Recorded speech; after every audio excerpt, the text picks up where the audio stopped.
PBS is, I don't know whether they ran there was a Bill Moyers Frontline piece about 3 months ago called High Crimes and Misdemeanors. It's about the Iran-Contra scandal, and they were supposed to rerun it in March, and now they're not going to rerun it. Hello? Yes. Oh yeah, thanks for calling, David. You know, I was calling about. Let me just turn down my multiple TVs here. I was calling about high crimes and misdemeanors, and I had a copy of this memo and all that kind of thing. And I just wanted to get, in your own words, exactly why you think it's not appropriate now, or do you, or am I putting words in your mouth?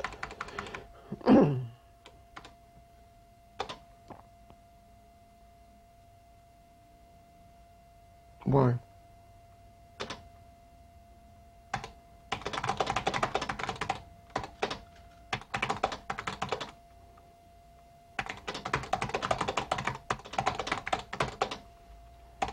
Mm-hmm. Mm-hmm.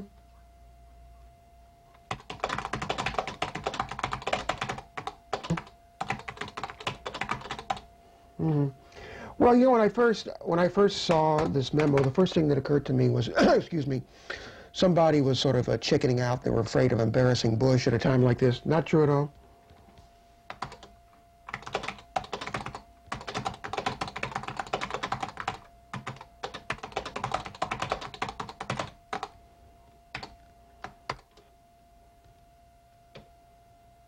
Mm-hmm.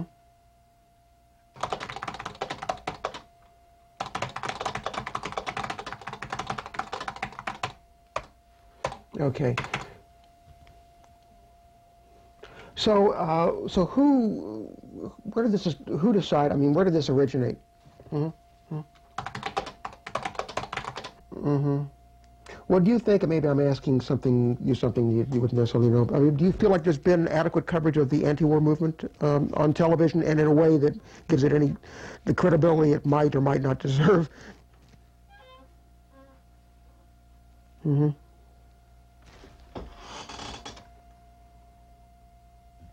Well, mm-hmm.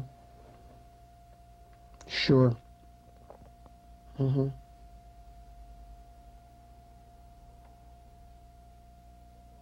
Okay. Okay, listen, thanks for calling back, and I appreciate talking to you. Okay, bye-bye. I love talking to George Bush. Oh, you didn't believe? No, we're just like this. You got your finger on the pulse. You got your finger on the pulse. Got my finger on the pulse. Was that Bill Moyers? No, I talked to Moyers earlier. That was David Fanning. Do you want me to talk? This is reality. This is our reality. This is no prep. This is it. Right, yeah. Okay. Right after I took the drugs, I waited till they kicked in. Then I immediately called Bill Moyers. No. PBS circulated. There was a Frontline documentary called High Crimes and Misdemeanors about the Iran-Contra scandal that was extremely critical of Ronald Reagan, and also tainted George Bush, which was run a couple of months ago, and there was a memo from PBS saying they were going to withdraw it from the rerun schedule. And I saw that, and I immediately got suspicious. I started thinking, Jesus, you know, are they really chickening out, and are they afraid of making George Bush look bad during the Gulf War? And so I was really on my high horse, and really just dying to go. Foam was coming out of my mouth.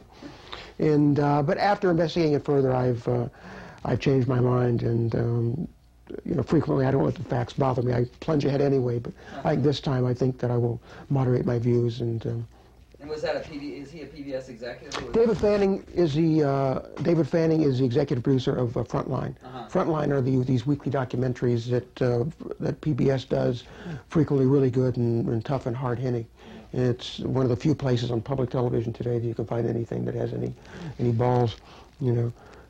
So here I am in front of watching 4 sets simultaneously. I'm watching a Pampers commercial, there's CNN, there's a game show, and maybe a soap opera will be coming on soon.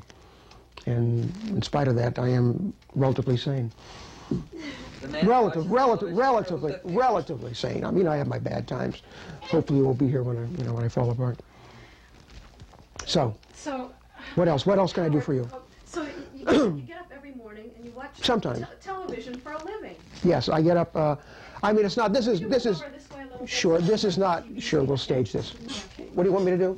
You want, Yeah, like this, we're staging it as if, I don't need to watch, see, I know, I can tell. This is like, you know, Johnny Carson doing those Karnak jokes, like that. And there you go. Normally, I don't watch television. Like, normally, my days are much more consumed by the kind of thing you just saw, me getting on the phone, typing, writing, blah, blah, blah. And I watch most television through cassettes. Like this, I would assume, yes, this is a cassette. I would get regular deliveries of cassettes to my house, more than I ever want to see or can see, that I will then pop into a VCR and watch. And it's really, in a way, it's a bad way to watch television or write about it, because I'm watching television in a way that other people don't watch it. Most of the television I watch when I get the cassettes have no commercials on them. I can, you know, if I want to take a nap in the middle of the show, I can take a nap in the middle of the show. It's not a way to watch television the way other people watch television, but I don't know how else to do it. But essentially, that's what I do. Pretty boring.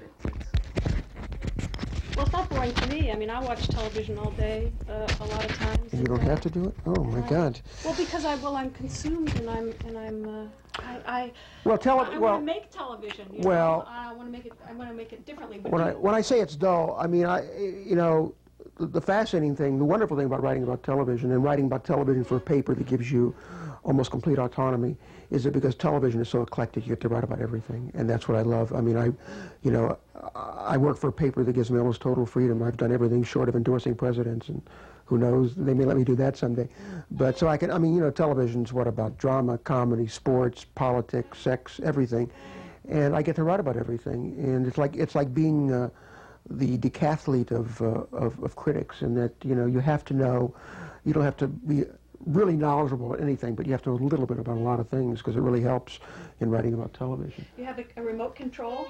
Oh, sure. See, this is a very overdeveloped thumb. I mean, there's nobody can beat me at this. Although this is not a good, you know, I can just go. Can we go around the dial? You want to go around the dial? Yeah. Sure. Okay, there we go. The sound.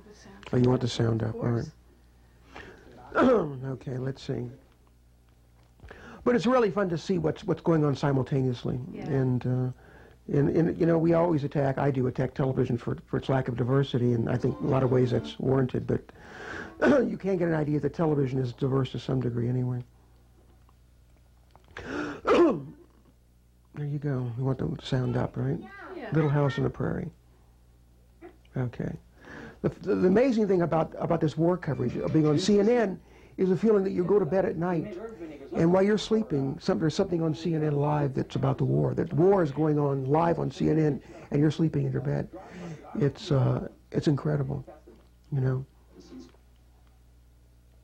So you tell me when you want me to stop flipping. Well, is there anything to say about these programs? Are No. they watchable at all? Or? No, this is a parody of my talk show. This is a parody of a talk show. No, most of them, most daytime television really sort of depresses me. This looks like personalities, syndicated show. I mean, what you discover now is that more and more, this is an infomercial. Okay. I saw this guy standing out in a line of the movies here recently. You must live out here. These are programs that appear to be information or news programs, but really aren't. They have all the accoutrements of legitimate programs, but in effect they're half-hour commercials that are purchased.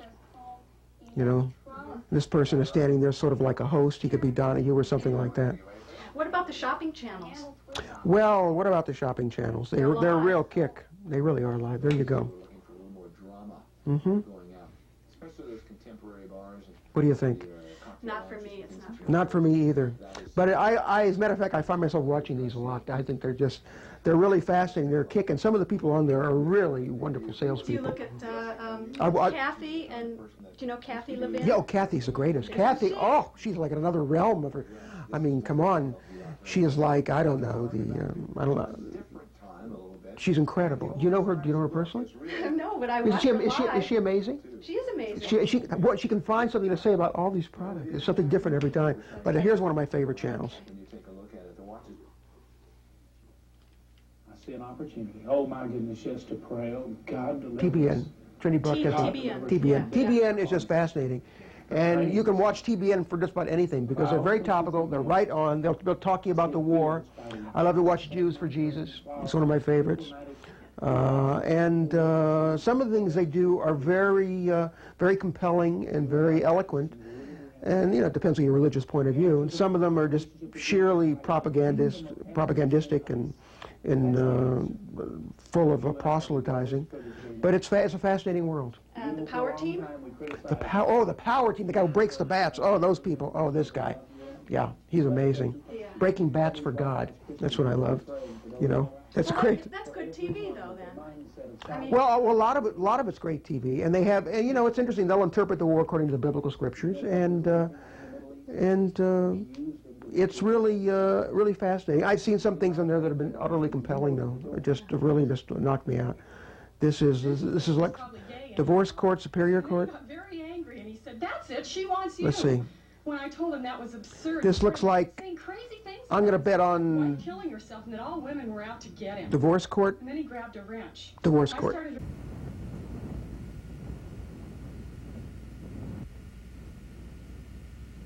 So what is the reason that your parents give you that they don't want you to have TV? Because they think our brains. They think that they think that we can do better than that.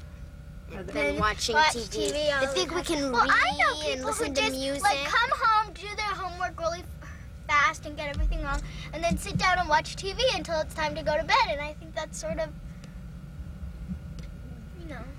Well, is it they'll sort of become fat and ugly and gross. So in other words, you agree with your parents in a certain sense? In a certain way, I mean, but I would like to have a TV. And then I say, like, I can only watch it, like, 2 hours a week or something. And then Jody comes up with this brilliant idea that it'll be always humming at me. It's really... Well, what we're sitting in right now, we'd probably watch TV and not have built this. We built this instead of watching TV. Yeah. Because when we, you know, it's like in a TV right in your house, like even like a small one, it's like having a movie theater right in your house, sort of, but you watch it all the time, and it, you know, it's like... It's not fun going to movies anymore, because, I mean, if you get a VCR and have a TV, I think that's okay to watch movies, because, I mean, everyone likes to see movies, and movies are, I think they're better than TV shows, because TV shows are just junk. I love Lucy, Bart Simpson, Yeah, I love Lucy's Gay, and, Charles in Charge. Yeah, Charles in Charge. Out of This World. Yes. Oh, yeah, I love that movie. What else? Show. And movies, Three Amigos. Oh, yeah. But that's different. Twins. That's a movie. So. That's okay. What with a VCR? Oh, yeah, I love Twins. Yeah, let's see. What else do I... Dirty Rotten Scoundrels. Oh, I love Dirty Rotten Scoundrels. Indiana Jones. That was bad because I didn't see it. So. And what else? What's that called? Summer Rental or something? Oh. With John Candy. No, I love My Blue Heaven. Oh, My Blue Heaven. Yeah, that's a good movie. Little Shop of Horrors. Yeah, Little Shop of Horrors. Yes. That isn't something for little kids, though. Yes, it is. It's such a good movie. Do you think when you get older you'll get yourself a You know, television? it isn't really. I don't know. Well, I'd say to my parents to get them to buy a television when I'm really in need for a television. I say, well, I'm going to be a nice parent. I'm going to buy my kids candy and TVs. And they're going to be happy children, not sad ones like us. Now, the TV shows that you like are mostly comedies where there's no mother. Yeah. Is that true? Well, in Charles in Charge, his mother.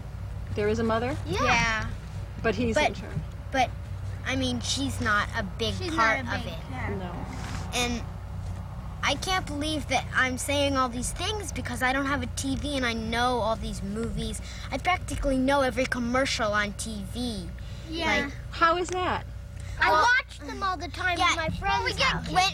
When you go to a friend's house, there's always new commercials, and the commercials are more, you watch more commercials than a show. And it's like, once I was at a friend's house, and I'm like, I wish you could fast forward the commercials. I know, there's like 20 minutes of commercials and like 10 minutes of programs. So it's really annoying because, you know, you're at this really good part of a TV show and it cuts to a really stupid or something, you know?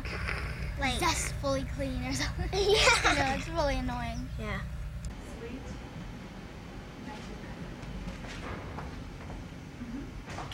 90036. I'm in charge of the West Coast office of Della Famina McNamee, which is a New York-based company, which is again part of a big European conglomerate. We're owned by Eurocom, the #1 advertising network in Europe.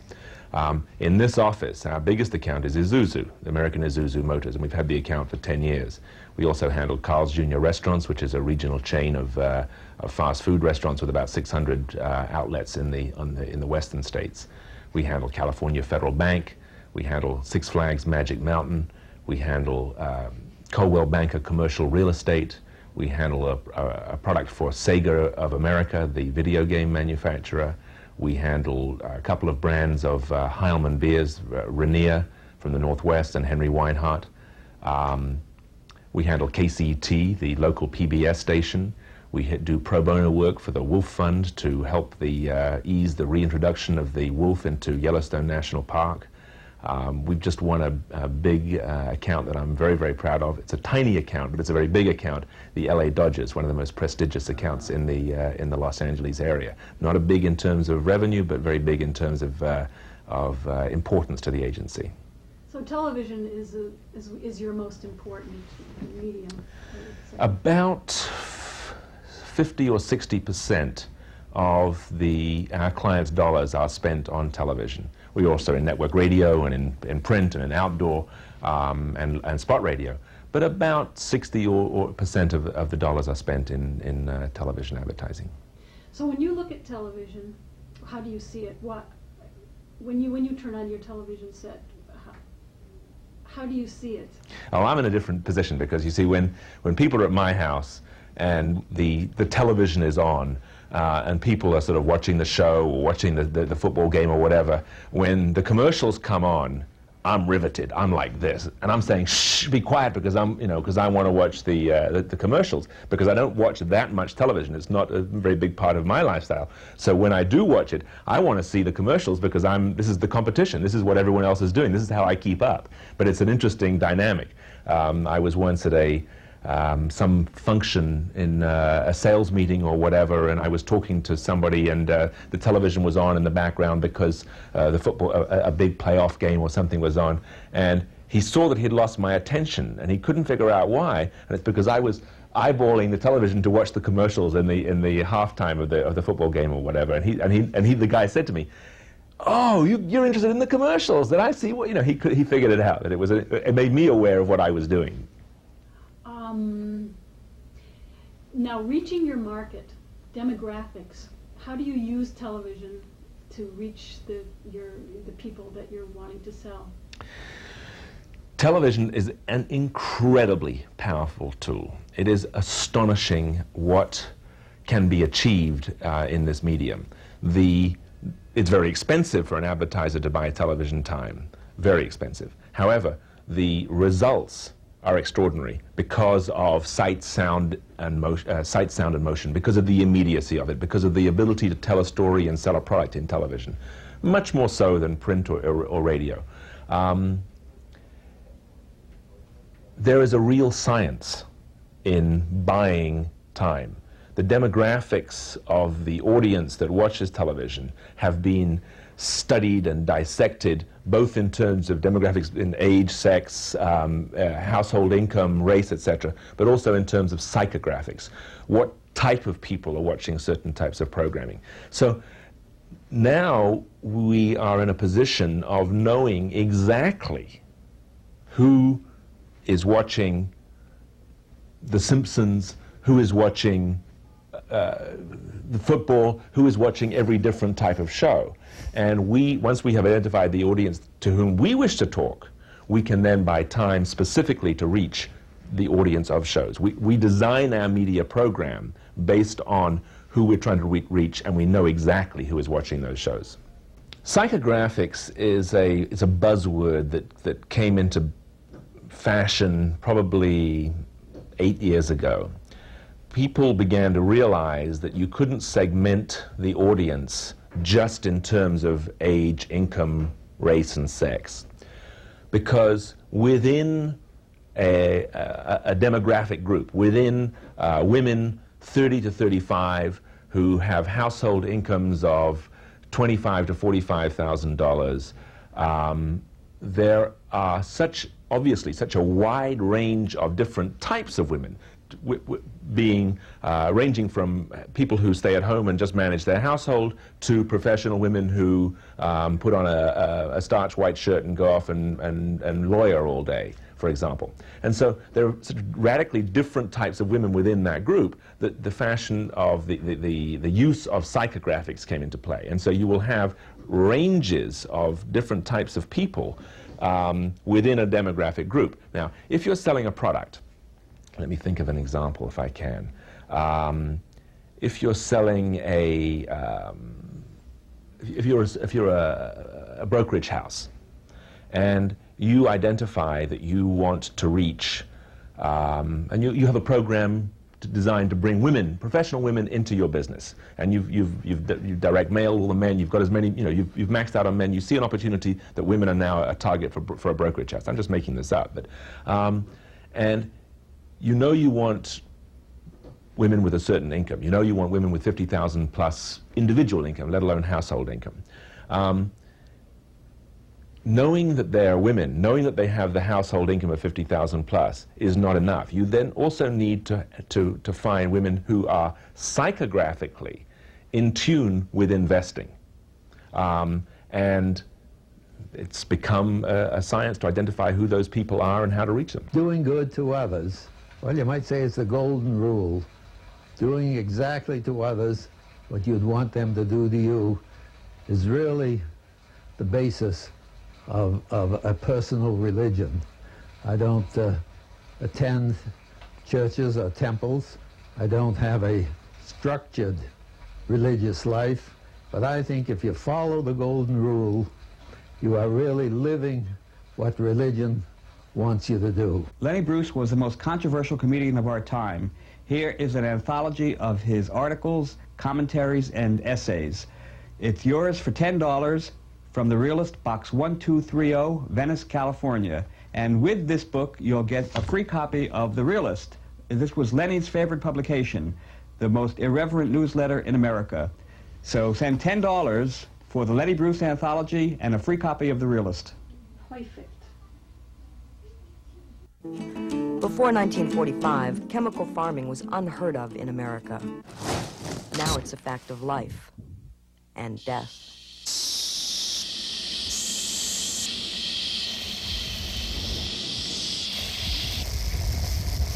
Wise up, America. Support organic farming.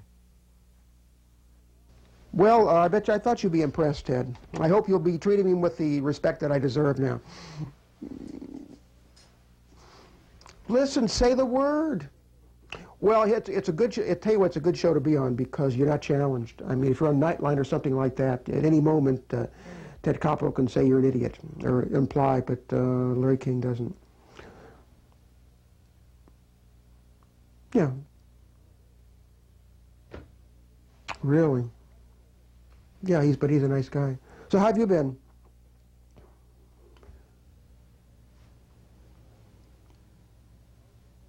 Well, okay, thanks a lot, Ted. Bye. So, Howard, I just want to Well, get this back is my to position. one little thing. Yes.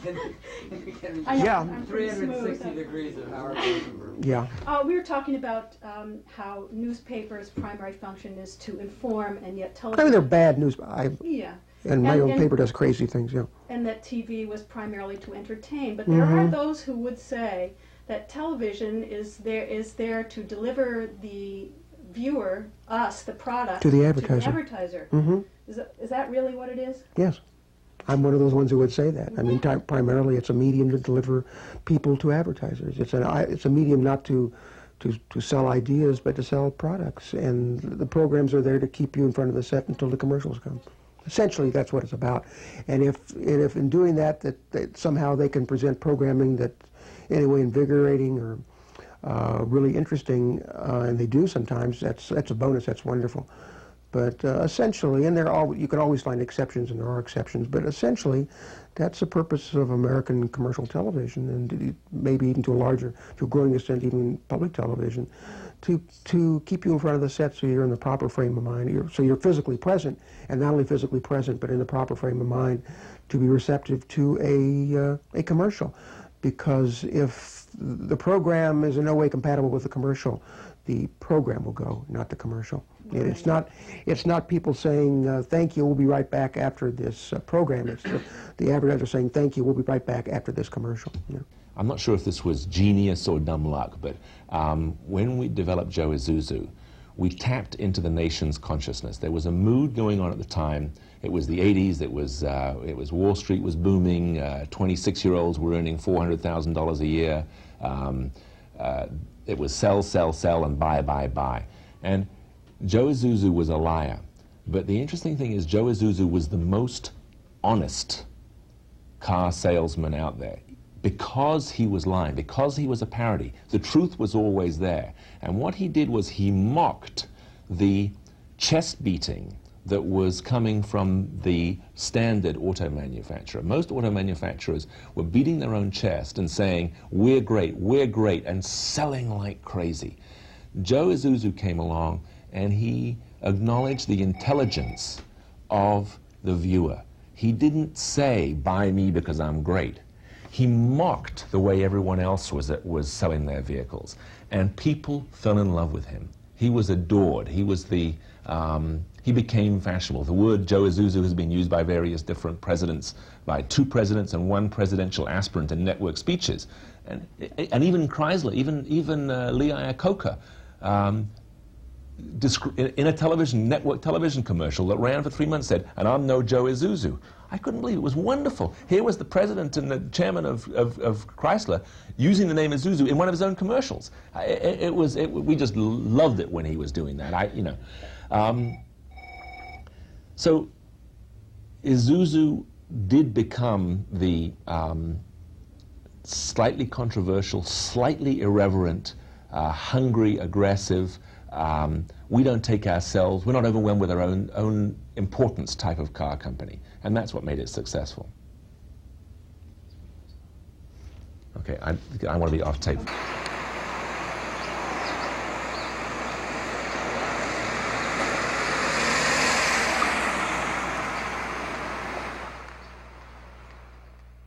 Do you have any scan on where TV is going in the 90s? I don't have a clue. I just want to know, somebody has to tell me why the networks keep, when we go to them with movies, why they keep asking us if we have any Women in Jeopardy movies, whatever that is.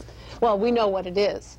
What is it? Women in Jeopardy. It's where women, I guess, are beaten, abused, run after, followed, whatever. Terrorized, whatever, and then they're saved somehow. That's the genre. Yeah, because last year, apparently, those movies had a lot of ratings. People were watching them. I want to know, my question is why women want to see that.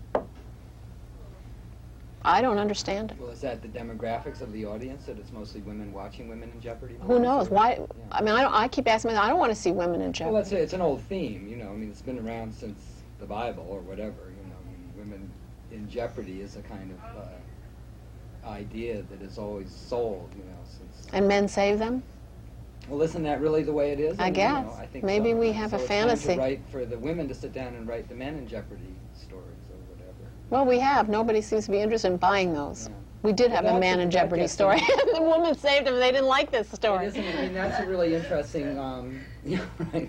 No, we'll never sell. No. But I mean, that's what we're talking about in a way. Is that you're in an industry that obviously is dominated by males, by white males, by you know. Women are into that too. Women executives say, well, no, it's a woman in Jeopardy. It's not as if it's just. Yeah, but I mean, there are women in the Army too, but they're still sort of playing the games of the you know, Men? the men who made up the game in the first place. I mean, that's Well, then you have, that may be, and then you have to ask yourself that, you know, do people, you know, the whole business, people get the kind of government they deserve, etc. Do people get the kind of entertainment they deserve? If they watch Women in Jeopardy, why shouldn't the entertainment people say, wait a second, we're in this for earning money, and women are watching this, let's give them more of what they want. I mean, where does it start? You can't just blame the television executives. I don't blame the men in the I sometimes think that the audiences need to clamor. They need to be heard and say, we don't want to watch this. Now, interestingly enough, the audiences are leaving the networks in droves. And why? Because the entertainment is repetitive, banal. They do the same thing over and over and over and over. Another Woman in Jeopardy movie on tonight. Maybe they go to cable. I don't think cable's so wonderful either. I don't see anything on cable that I adore. I mean, cable news network, I adore. What about the advertiser? Where does the advertiser fit into?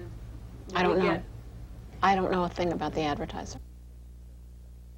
You know, the question of does sex sell? Yeah, I think it sells. There's no doubt of it. Sex is one of the driving motivators in all our lives, and so there's no doubt that it sells. Whether it's used in advertising or not it depends on the product. Look at beer advertising. Look at soda advertising. Look at some of the American car manufacturers. You see a lot of sex symbols of very attractive men and women, and I guess that in that way, you know, they're using sex to sell. But is it explicit? Is it subliminal? No. It's very obvious. There used to be stories about, you know, Johnny Walker Scott shot an ad with, and you could, in the ice in the glass, you could see the word sex or something. And well, I could never see it myself, and I swear no one else did. You know, right now Pepsi has a new can design, and if you stack one can on top of the other, the squiggly lines spell out sex. Well, did they plan this? God, I don't know. If you look at the Camel advertising, the Camel cigarette advertising, there is the most phallic nose on the Camel that you can imagine. If you watch this, and once you notice it, somebody points it out to you, every time you see this camel, all you see is a penis. I mean, and whether is that selling camels? I don't know. Who's going to buy cigarettes because of that? It beats me. But have a look. You'll know. You'll see what I'm talking about.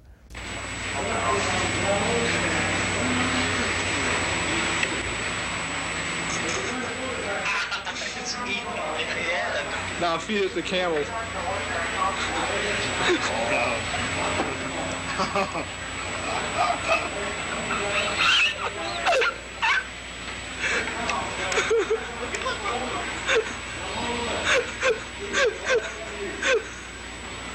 Cannibalism. TV is a cannibalistic medium. It's, you know, and this is not original with me, but in many ways this is really, truly a drug. Let me see what's happening here. Okay, those are letters to CNN. But it really is a drug, and it is addictive, and it's so easy, and because it requires very little on your part. I mean, you're a passive participant in this process, very passive. You can just sit there, let it wash over you like a drone. So that's, I mean, in terms of being a television critic, you know, I think if I were to really to pontificate and really sound pompous, I would say that the purpose of my job really is to elevate critical awareness. And that's just sort of a fancy way of saying just to get people to think about television they watch. There are always times when we want to just turn on the television, you know, kick off our shoes and just let us take us to a world that has no relationship to reality whatsoever. But I think there are times when we should be thinking about television. I think probably all the time we should be thinking about what we're watching and not let it control us. We should control them.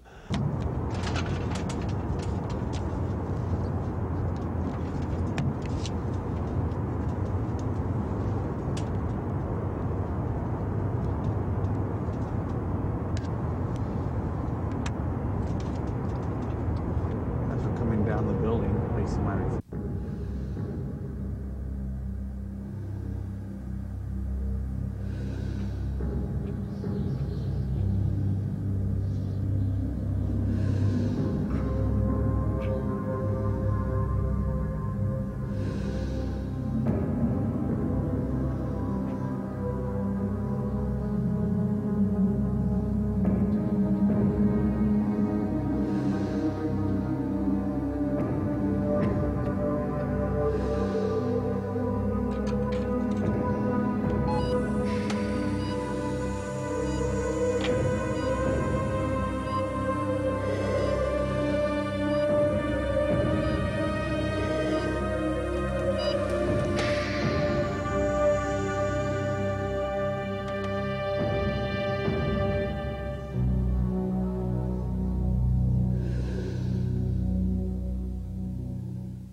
feel that people's relationship to TV has changed a lot over 25 years? Can you describe that at all, or is it... Well, I think that it has, because I think there was so much less offered to us in the beginning days of television, and television in the beginning served two purposes. One was for news, and one was almost a escape cartoon situation comedy. Now, the roots of television sales back in the early days, here in Southern California, there was a young girl named Kathy Fiscus out in San Marino who fell into a well casing. And that was the big event that had people for, I don't know, 24 or 36 or 48 hours watching television. Up until that time, people felt that television had no purpose. It was just a radio with pictures. But when the little girl fell down, Channel 5 locally, KTLA, covered that from start to finish. And there were very few of these televisions around. And anybody that had a television had 50 people over, and any restaurant that had one of these little ones, you could see the cars stopped all over to watch. And all of a sudden people could see that watching a news event was much, much more exciting and informative than listening to a radio. The biggest problem that we have in selling big screens is to get people to come in the store and sit down for 5 minutes and look at one. Because if they come in and look at one, 90% of the people that come in that door will leave with a big screen.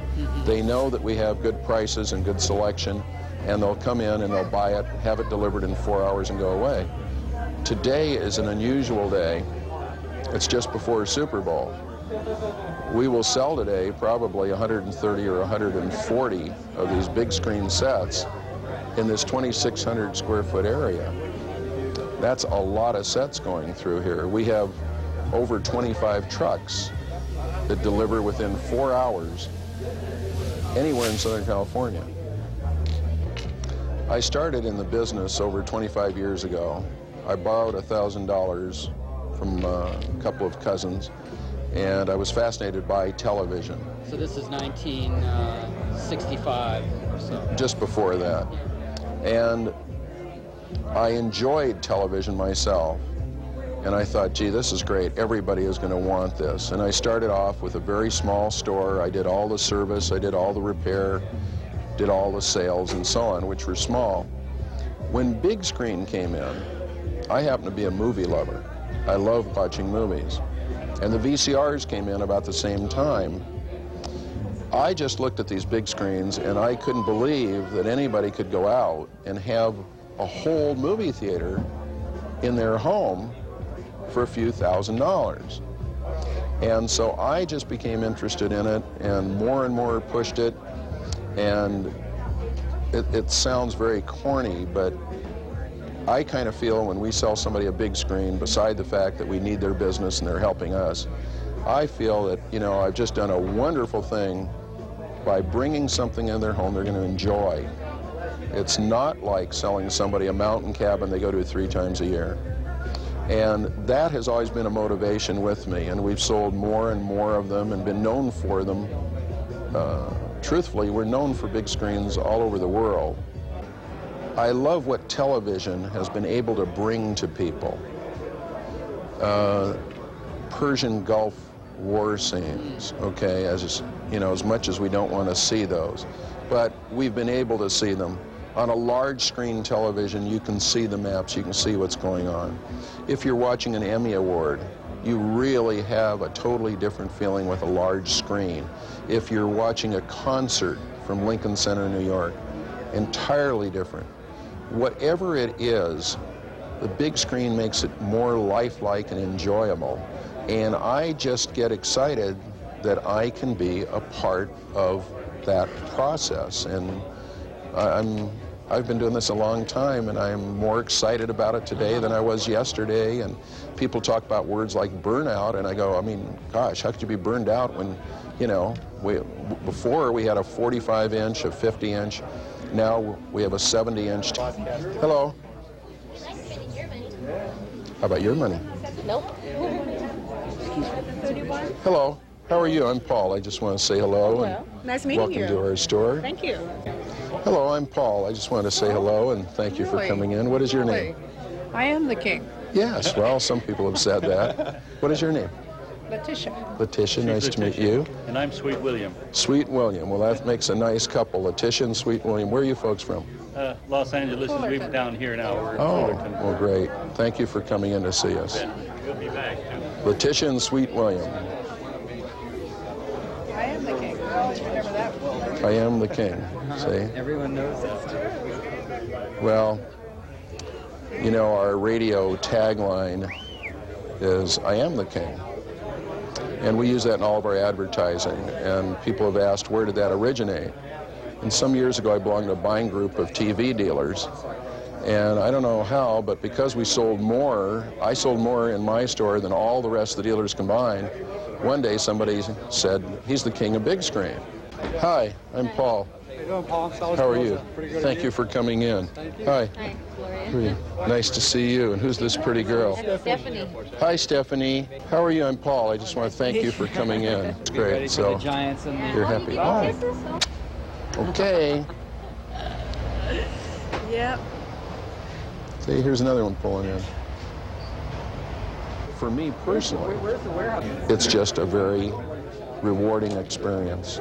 And for everybody that works here, we'll sit down tonight and, you know, if anybody still has any strength, and recap a very exciting day. They're so busy, most of our people can't even go out for lunch. So we'll bring in today 100 sandwiches, and we'll bring in 24 pizzas, and we'll have Cokes, and we buy Oreo cookies by the ton. And people work hard here, but it is great. It's great to be in this product. It's a great industry. The television industry is great. And when you can start, as I did, with a borrowed $1,000, and just through hard work, get in a position such as I am, where I'm successful now, known worldwide, it wouldn't have happened except for television. Yeah, that's right. That's great, Paul. You're really...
You know, I love CNN. I'm a news junkie. I like the analysis programs.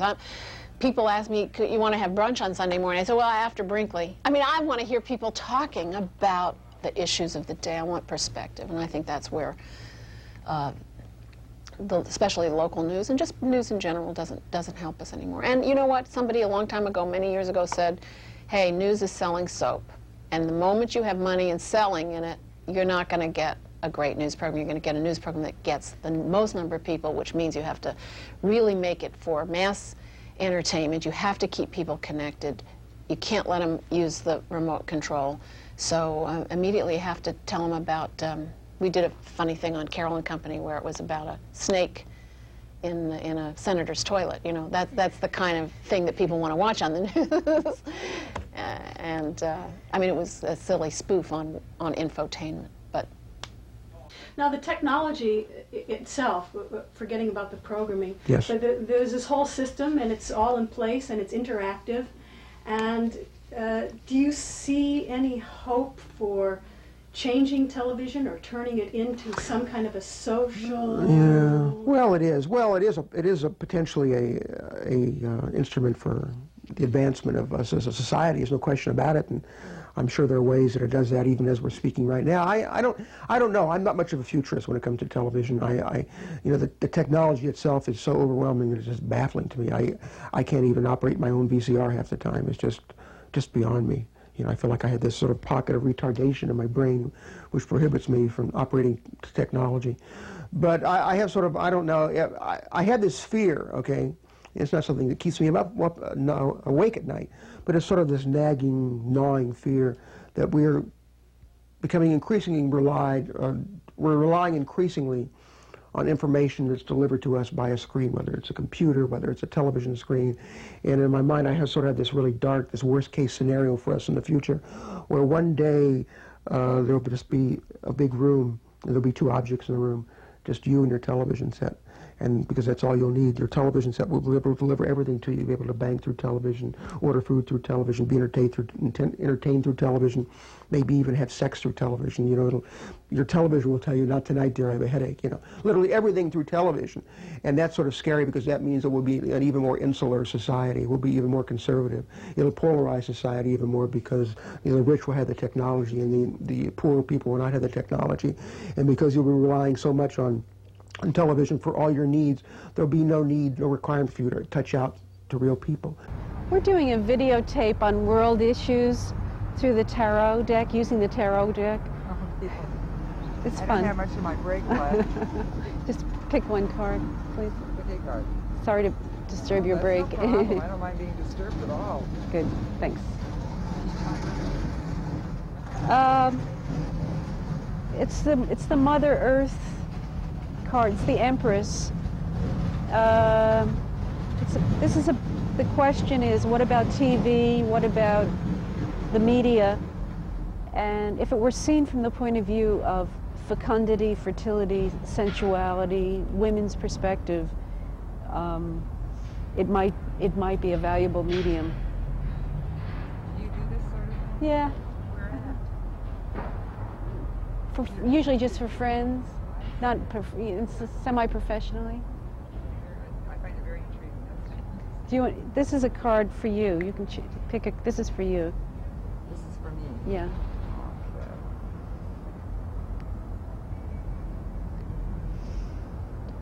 Have a little bit of distance between your work and your home. There's a good aspect of, you know, the moat goes over to the castle, the feelings are here, the water, the feelings are there. Play with having distance and then play with cutting through the distance so that there's vulnerable and invulnerable.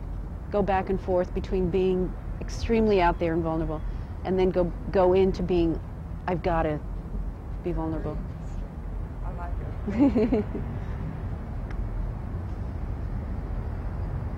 So for TV, we got the Empress. So we want more women directors. We want more women. We want the Earth Mothers to be making television programs, and not just Roseanne Barr. I mean, she's She's doing fine, but we want some other input by women who have not bought the whole package, or at least the female spirit consciousness, the connection with nature, the earth, fertility, fecundity, generosity, compassion, but a strong one. The Empress is the ruler.